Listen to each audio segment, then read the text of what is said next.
Reserve ബാങ്കിന്റെ ഏറ്റവും പുതിയ റിപ്പോർട്ട് നോക്കിയാൽ അതിലൊരു വലിയ ചിത്രം കാണാം. ഇന്ത്യയുടെ ബാങ്കിംഗ് രംഗം മൊത്തത്തിൽ മാറാൻ പോകുന്നതിന്റെ ഒരു മാസ്റ്റർ പ്ലാൻ. അപ്പൊ നമുക്കൊന്ന് വിശദമായി നോക്കിയാലോ, എന്തൊക്കെയാണിതിലുള്ളതെന്ന്. നിങ്ങളൊന്ന് ആലോചിച്ചു നോക്കൂ. ചായക്കടയിൽ ഫോണൊന്ന് ടാപ്പ് ചെയ്താൽ പൈസ കൊടുക്കാം, മിനിറ്റുകൾക്കുള്ളിൽ ലോൺ ശരിയാകുന്നു. ഇതൊന്നും അങ്ങനെങ്ങ് തനിയെ സംഭവിച്ചതല്ല അല്ലേ? ഇതിന്റെയൊക്കെ പിന്നിൽ വളരെ കൃത്യമായൊരു പ്ലാനിംഗ് ഉണ്ട്. അപ്പോ എന്താണ് ഈ വലിയ കളിയുടെ രഹസ്യം? ശരി, നമുക്കിതിന്റെ ഉള്ളിലേക്കൊന്ന് ഇറങ്ങിച്ചെല്ലാം. അപ്പോ ഈ ഒരു വിശകലനത്തിൽ നമ്മൾ 4 പ്രധാനപ്പെട്ട കാര്യങ്ങളിലേക്കാണ് നോക്കുന്നത്. ഒന്നാമതായി, ഇന്ത്യയുടെ ഈ ഡിജിറ്റൽ ഫൗണ്ടേഷൻ എന്താണെന്ന് നോക്കാം. പിന്നെ ബാങ്കിങ്ങിൽ ആർട്ടിഫിഷ്യൽ ഇന്റലിജൻസ് എങ്ങനെയാണ് കാര്യങ്ങൾ മാറ്റുന്നത്. മൂന്നാമതായി, ഇതിനെയെല്ലാം എങ്ങനെയാണ് നിയന്ത്രിക്കുന്നത്, ആ ഒരു ബാലൻസിംഗ് എങ്ങനെയാണ് നടക്കുന്നത്. അവസാനം ഇതെല്ലാം വെച്ച് നോക്കുമ്പോൾ ഇന്ത്യൻ ബാങ്കിങ്ങിന്റെ ഭാവി എന്തായിരിക്കുമെന്നും നമ്മൾ പരിശോധിക്കും. അപ്പോ നമ്മളീ കാണുന്ന ഡിജിറ്റൽ മാറ്റങ്ങളുണ്ടല്ലോ, ഇതെല്ലാം പടുത്തുയർത്തിയിരിക്കുന്നത് ഭയങ്കര ശക്തമായൊരു അടിത്തറയുടെ മുകളിലാണ്. സർക്കാർ തന്നെ മുൻകൈയെടുത്ത് കെട്ടിപ്പൊക്കിയ ഒരു ഡിജിറ്റൽ ഇൻഫ്രാസ്ട്രക്ചർ, അതാണ് അടിത്തറ. അപ്പോ എന്താണ് ഈ പറയുന്ന ഡിജിറ്റൽ പബ്ലിക് ഇൻഫ്രാസ്ട്രക്ചർ അഥവാ DPI? നിങ്ങൾക്കിതിനെ നമ്മുടെ രാജ്യത്തെ ഡിജിറ്റൽ ഹൈവേകളായിട്ട് സങ്കല്പിക്കാം. ഗവൺമെന്റ് പണിതുകൊടുക്കുന്ന ഈ ഓപ്പൺ ആക്സസ് റോഡുകളിലൂടെയാണ് ബാങ്കുകളും ഫിൻടെക് കമ്പനികളുമൊക്കെ അവരുടെ സേവനങ്ങൾ വളരെ വേഗത്തിൽ നമ്മുടെയൊക്കെ അടുത്തേക്ക് എത്തിക്കുന്നത്. അടിപൊളി ഐഡിയ അല്ലേ? ഈ ഡിജിറ്റൽ ഹൈവേയിലെ ഒരു പ്രധാനപ്പെട്ട ജംഗ്ഷനാണ് യൂണിഫൈഡ് ലെൻഡിംഗ് ഇന്റർഫേസ്, നമ്മൾ ULI എന്ന് ചുരുക്കി പറയും. ശരിക്കും ഇതൊരു പ്ലഗ് ആൻഡ് പ്ലേ സിസ്റ്റം പോലെയാണ്. അതായത് ലോൺ കൊടുക്കുന്ന ബാങ്കിന് ആവശ്യമായ വിവരങ്ങൾ കിട്ടാൻ പലയിടത്തും കയറിയിറങ്ങേണ്ട ഒരു കാര്യവുമില്ല. ULIയിലൊന്ന് കണക്ട് ചെയ്താൽ മതി, സംഗതി സിമ്പിൾ. ലോൺ കൊടുക്കാനുള്ള പ്രോസസ്സ് അതോടെ വളരെ എളുപ്പമാകും. ഈയൊരു ആശയം എത്രത്തോളം ക്ലിക്കായി എന്നറിയണോ? ഈ കണക്ക് നോക്കിയാൽ മതി. 2025 ഡിസംബർ ആയപ്പോഴേക്കും 41 ബാങ്കുകളും 23 NBFCകളും അടക്കം 64 ധനകാര്യ സ്ഥാപനങ്ങളാണ് ഈ പ്ലാറ്റ്ഫോമിൽ ജോയിൻ ചെയ്തത്. ഓർക്കണം, ഇത് വെറുമൊരു തുടക്കം മാത്രമാണ്. ഇനി ഇതിന്റെ ഒരു റിയൽ ലൈഫ് ഇമ്പാക്റ്റ് എന്താണെന്ന് നോക്കാം. കിസാൻ ക്രെഡിറ്റ് കാർഡ് തൊട്ട് വീടും വണ്ടിയും വാങ്ങാനുള്ള ലോൺ വരെ ഏകദേശം 12ഓളം വ്യത്യസ്ത തരം ലോണുകൾ ഇപ്പോൾ ULI വഴി കിട്ടുന്നുണ്ട്. എന്നുവെച്ചാൽ കർഷകർക്കും ചെറിയ ബിസിനസ്സുകാർക്കും നമ്മളെപ്പോലുള്ള സാധാരണക്കാർക്കും ഇതിന്റെ ഗുണം നേരിട്ട് കിട്ടുന്നൂന്നർത്ഥം. അപ്പോ നമ്മൾ ഡിജിറ്റൽ ഹൈവേകളെപ്പറ്റി പറഞ്ഞു. ഇനി ആ ഹൈവേയിലൂടെ ചീറിപ്പായുന്ന സ്മാർട്ട് വാഹനങ്ങളെക്കുറിച്ചാണ് സംസാരിക്കാൻ പോകുന്നത്. അതെ, ആർട്ടിഫിഷ്യൽ ഇന്റലിജൻസിനെ കുറിച്ച് തന്നെ.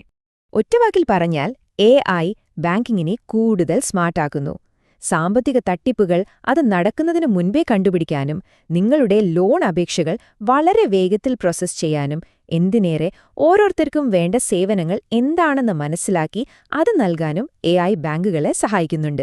പക്ഷേ ഈ സാങ്കേതികവിദ്യയുടെ കാര്യത്തില് RBI വളരെ ശ്രദ്ധിച്ചാണ് ഓരോ കാലം മുന്നോട്ട് വയ്ക്കുന്നത്. ഈ ഉദ്ധരണിയിൽ പറയുന്നതുപോലെ തന്നെ പുതിയ കണ്ടുപിടുത്തങ്ങളെ പ്രോത്സാഹിപ്പിക്കണം, അതേസമയം തന്നെ അതിന്റെ പ്രയോഗത്തിൽ നല്ല വിവേകവും വേണം. ഇതാണ് RBIയുടെ പോളിസി.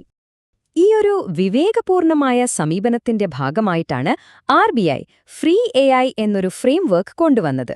നമ്മുടെ ഫിനാൻഷ്യൽ സെക്ടറിൽ AI എങ്ങനെ ഉപയോഗിക്കണം എന്നതിന്റെ ഒരു മാർഗരേഖ, അല്ലെങ്കിൽ ഒരു റൂൾ ബുക്ക് എന്നൊക്കെ ഇതിന് നമുക്ക് പറയാം.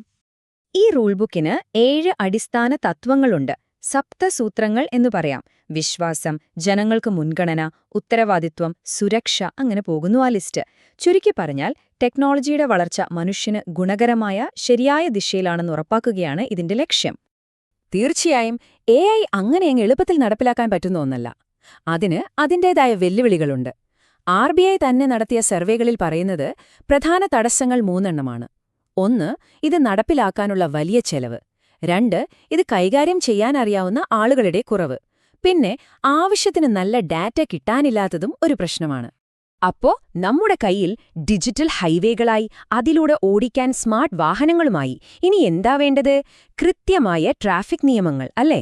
അതാണ് റെഗുലേഷൻ അഥവാ നിയന്ത്രണങ്ങളുടെ പങ്ക്. ഇവിടെ നമ്മൾ മനസ്സിലാക്കേണ്ട ഒരു പ്രധാനപ്പെട്ട കാര്യം, RBI വെറുമൊരു കാഴ്ചക്കാരനായി മാറി നിൽക്കുകയല്ല, അല്ലെങ്കിൽ ഒരു ട്രാഫിക് പോലീസിന്റെ റോൾ മാത്രമല്ല അവർക്കുള്ളത്. പുതിയ ടെക്നോളജികൾക്ക് ഒരു കുഴപ്പവുമില്ലാതെ വളരാൻ പറ്റുന്ന ഒരു ഇക്കോസിസ്റ്റം തന്നെ അവർ ഡിസൈൻ ചെയ്യുകയാണ്. ഒരു തരത്തിൽ പറഞ്ഞാല് ഈ കളിയുടെ ആർക്കിടെക്റ്റുകൾ അവരാണ്. RBIയുടെ ഈ ഇരട്ട സമീപനം ഇവിടെ വളരെ വ്യക്തമാണ്. ഒരു സൈഡില് ഫിൻടെക് സാൻഡ് ബോക്സുകൾ പോലെയുള്ള കാര്യങ്ങളിലൂടെ പുതിയ ഐഡിയകളെ പ്രോത്സാഹിപ്പിക്കുന്നു, അതേസമയം മറുഭാഗത്ത് സൈബർ സുരക്ഷയ്ക്കും നമ്മുടെയൊക്കെ ഡേറ്റ സംരക്ഷണത്തിനും വേണ്ടി ശക്തമായ നിയമങ്ങൾ കൊണ്ടുവന്ന് സുരക്ഷ ഉറപ്പാക്കുകയും ചെയ്യുന്നു. ഇന്നൊവേഷനും വേണം, സ്റ്റെബിലിറ്റിയും വേണം. അതാണ് പോയിന്റ്. RBI എത്ര വേഗത്തിലാണ് ഇതിനൊക്കെ പ്രതികരിക്കുന്നത് എന്ന് നോക്കിയേ. 2025 എന്ന ഒരൊക്കെ വർഷം തന്നെ ഓൺലൈൻ തട്ടിപ്പുകൾ തടയാനുള്ള നിയമം മുതൽ നമ്മൾ നേരത്തെ പറഞ്ഞ ഫ്രീ AI ചട്ടക്കൂട് വരെ ഒരുപാട് നിർണായകമായ തീരുമാനങ്ങൾ അവരെടുത്തിട്ടുണ്ട്. ഇത് കാണിക്കുന്നത് അവരെത്രമാത്രം കാര്യഗൗരവത്തോടെയാണ് ഇതിനെ സമീപിക്കുന്നത് എന്നാണ്. ശരി, അപ്പൊ ഇങ്ങനെയൊരു ഡിജിറ്റൽ അടിത്തറയും അതിനു മുകളിൽ AI പോലുള്ള ടെക്നോളജികളും ഇതിനെല്ലാം നിയന്ത്രിക്കാൻ കൃത്യമായ നിയമങ്ങളും ഇതെല്ലാം കൂടി ചേരുമ്പോൾ ഇന്ത്യൻ ബാങ്കിങ്ങിന്റെ ഭാവി എന്തായിരിക്കും? നമുക്കൊന്ന് നോക്കാം. ഈ ചിത്രം സൂചിപ്പിക്കുന്നത് പോലെ മുന്നോട്ടുള്ള വഴിയിൽ ഒരുപാട് സാധ്യതകളുണ്ട്. പക്ഷേ അതോടൊപ്പം തന്നെ ഒരുപാട് വെല്ലുവിളികളുമുണ്ട്. അവസരങ്ങളുടെ ഒരു വലിയ നിര തന്നെയാണ് മുന്നിലുള്ളത്. ഡിജിറ്റൽ ഇൻഫ്രാസ്ട്രക്ചർ ഉണ്ടാക്കുന്ന കാര്യത്തിൽ ലോകത്തിന് തന്നെ വഴികാട്ടിയാകാൻ ഇന്ത്യയ്ക്ക് പറ്റും. രാജ്യത്തെ ഏറ്റവും സാധാരണക്കാരനായ വ്യക്തിയിലേക്ക് വരെ ബാങ്കിംഗ് സേവനങ്ങൾ എത്തിക്കാൻ സാധിക്കും. ഭാവിയിൽ ഇന്ത്യൻ രൂപയെ ആഗോളതലത്തിൽ ഒരു പ്രധാന കറൻസിയാക്കി മാറ്റാൻ പോലും ഈ മാറ്റങ്ങൾ സഹായിച്ചേക്കാം. പക്ഷേ ഈ യാത്ര അത്ര എളുപ്പമായിരിക്കില്ല. സൈബർ തട്ടിപ്പുകൾ ഓരോ ദിവസവും കൂടുതൽ സങ്കീർണമായിക്കൊണ്ടിരിക്കുകയാണ്. നമ്മുടെ ഡാറ്റയുടെ സ്വകാര്യതയും സുരക്ഷയും ഒരു വലിയ ചോദ്യമാണ്. പോരാത്തതിന് ഈ പുതിയ ടെക്നോളജികളെയൊക്കെ കൈകാര്യം ചെയ്യാൻ കഴിവുള്ള ആളുകളെ നമ്മൾ കണ്ടെത്തുകയും പരിശീലിപ്പിക്കുകയും വേണം. ഇതൊക്കെയാണ് പ്രധാന വെല്ലുവിളികൾ. അപ്പോ ഇതാണ് അവസാനത്തെ ചോദ്യം. ഇന്ത്യ കെട്ടിപ്പൊക്കിയ ഈ ശക്തമായ ഡിജിറ്റൽ അടിത്തറ, AI പോലുള്ള പുതിയ സാങ്കേതിക വിദ്യകൾ, അതിനെ നയിക്കാൻ കൃത്യമായ ഒരു പ്ലാൻ, ഇതെല്ലാം വെച്ചു നോക്കുമ്പോൾ 21ാം നൂറ്റാണ്ടിലെ ബാങ്കിംഗ് എങ്ങനെയായിരിക്കണമെന്നതിന് ലോകത്തിനു മൊത്തത്തിൽ ഒരു ബ്ലൂ പ്രിന്റാണോ ഇന്ത്യ തയ്യാറാക്കിക്കൊണ്ടിരിക്കുന്നത്? ഈ ഒരു ചിന്തയോടെ നമുക്കിന്നത്തെ ഈ വിശകലനം അവസാനിപ്പിക്കാം.